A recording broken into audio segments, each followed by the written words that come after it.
Ready when you guys are. Coach, DeAndre Boykins, what's the update on him? And if he's not ready to go, is DJ Jones ready to take meaningful snaps? I'll let the doctors, and I know he's working hard to get back, let the doctors figure that part out.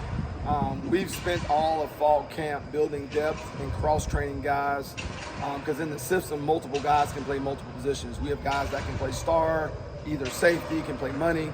So we have a group of guys, because everything's by committee back there, and we want to get the best 5 on the field, the best 6 on the field, the best 4 on the field. So we'll have a plan to cross-train and get our best 5 or 6 on the field in every situation. Is DJ Jones developing at where you want him to develop? He's been doing a great job. He's playing multiple positions for us. He's playing 3 different spots back there because we teach everything like concepts. And so once they understand the concepts, we can move them around to put them in the best position to help us make plays and get the win. So he's the guy that's been working hard. Elijah Huzzy's been working hard back there, getting multiple roles. Gio Biggers, Don Chapman, Will Hardy, even as a freshman, Will played 3 positions back there as a true freshman. So we'll have the best 5 or 6 ready, no matter what the spot is. Coach, how challenging has it been to bring in so many guys, so many transfers from different schools like Armani, Derek, Elijah Huzzy? How challenging has that been to bring them in from all these different systems and then mold them into the UNC system? It's funny because we go through every January like we're teaching all freshmen. So whether you've been in the system 3 years or 1 year or 1 month, we start from day 0 in January. So they got it in January like they were a freshman showing up on campus, and it's our job to get them ready to play by the first ball game. So I think those guys come in with experience.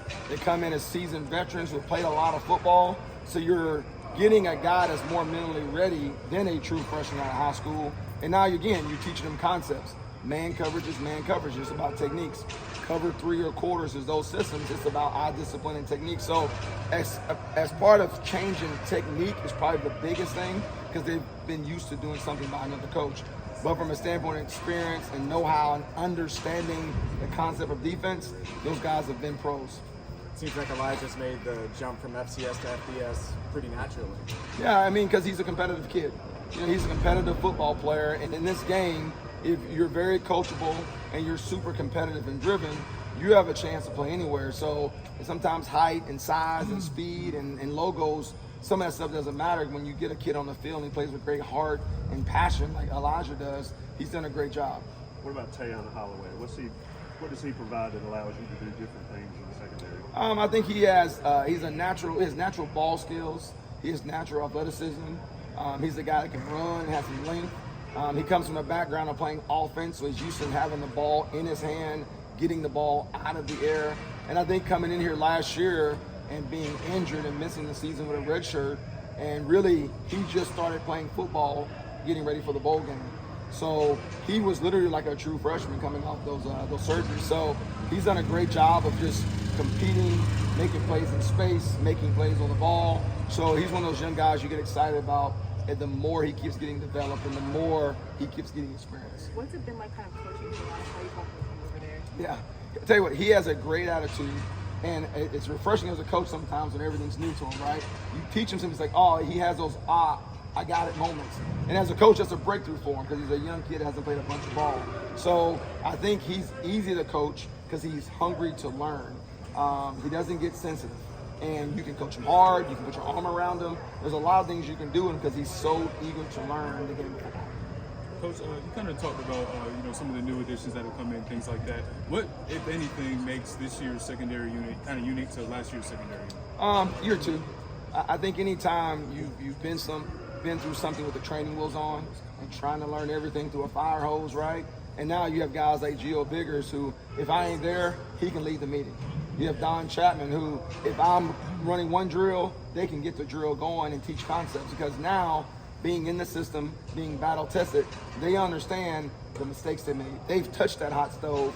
They understand the route concepts that hurt this coverage. So I think having an experienced group that's been through the fire just makes them different for one reason. They have confidence, right? They know what's going to happen. They know the ins and outs of coverages. And I think they've done enough bad things, which is in a good way, to understand that we know how to do it right.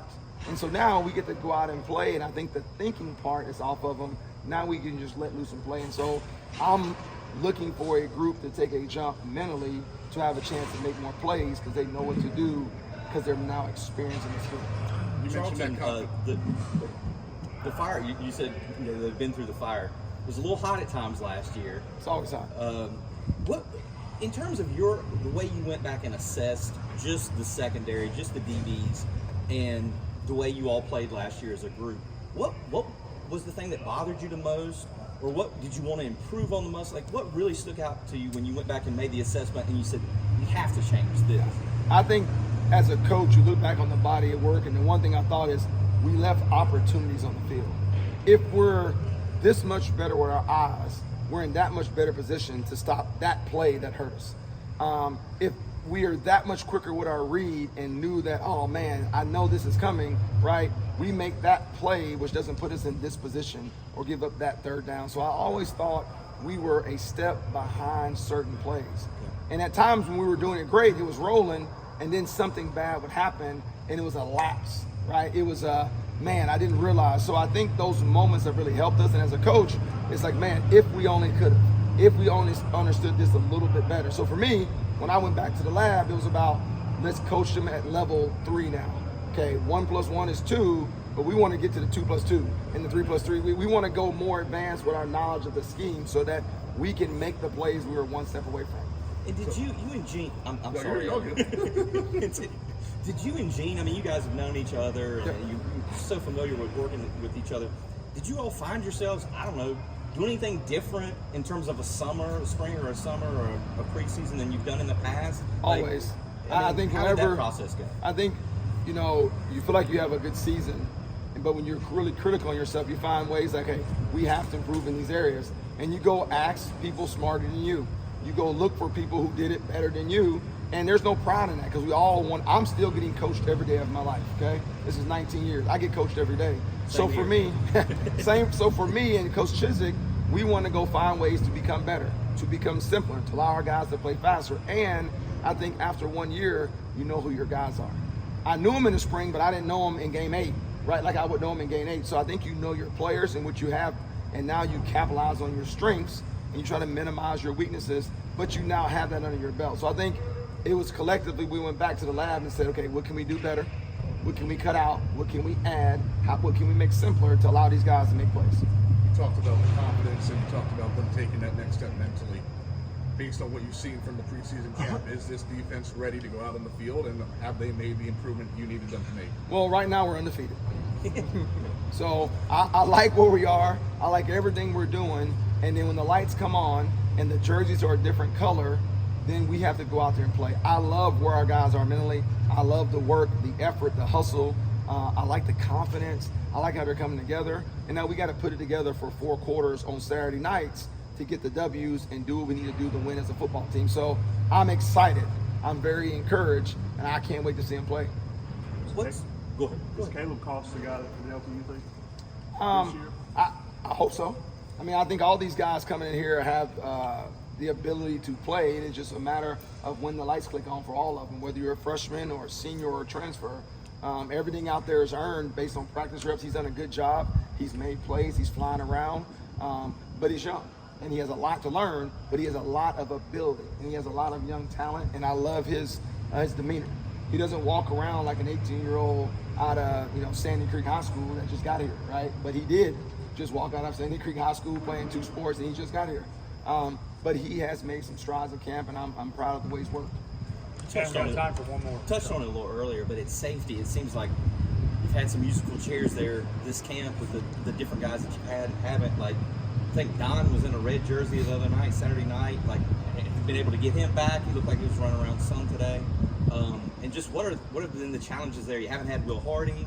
I think from the very beginning, because we cross-train.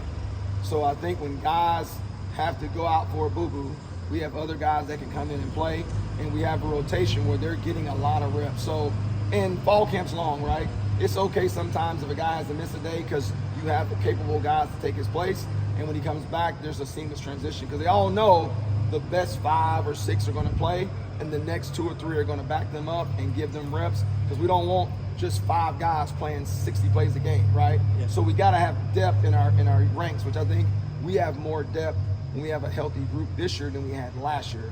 I think we have more guys that can go in and give us meaningful snaps than we had last year because of our depth that we've been able to build and the experience these younger guys from last year got, like a Marcus Allen, like a Will Hardy, that they didn't have before. So I think as a healthy unit, we have more depth, and I think it's been seamless because we do cross-train. Just to follow up on that, talking to Mac, he seems like you guys are pretty confident in Marcus and Elijah and Tayon at corner.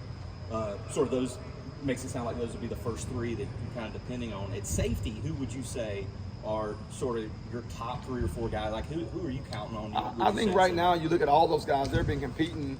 I think if you look at Gio and Don and Will and Stick Lane, Derek Allen, I mean, there's a DJ Jones. All those guys play safety, but they all play other positions. So I think those 6 guys have a chance to be factors for us throughout the season at multiple spots. All right.